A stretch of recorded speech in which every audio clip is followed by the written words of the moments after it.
अचानक आग लगने से गंदम की तैयार 10 एकड़ फसल जलकर खाक हो गई।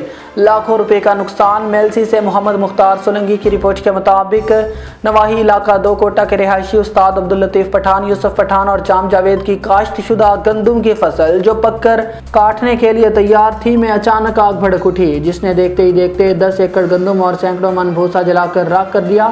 इतलात के मुताबिक गंदम मालिकान का कहना है कि नज़दीकी खेत में गंदम की बाकियात वाले चेपर ड्राइवर ने सुलगती सिगरेट गंदम की फसल में फेंक दी, जिसकी वजह से आग लग गई।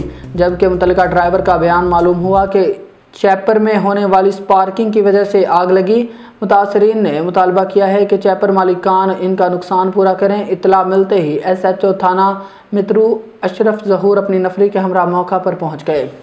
3 एकड़ कणक कट्टी हुई ते गड्ढे बने हुए पे हैं। 3 एकड़ सही जी। हाँ, उन्होंने आग लगी है इस पास पिछू। अच्छा, 3 एकड़ थोड़े हो गए जी? जी। होर की दी सी जी? ते 2.5 किले हन जाम जवेद दे जी। अच्छा, ते 2.5 किले हैं मोहम्मद यूसुफ पठान दे। तूड़ी दी नाल है बंदा दे, एक घट तूड़ी दी पई है। सही। मुतालबा आखते हैं मतलब है कि जेड़ा कि उसका ना है मिलनी चाहिए सानू कणक वगैरह जी है साढ़ा नुकसान होया सारा सानू मिलना चाहिए। सही। हुण वो आखे भाई मैं सिगरेट नहीं पीती मैं कुछ नहीं।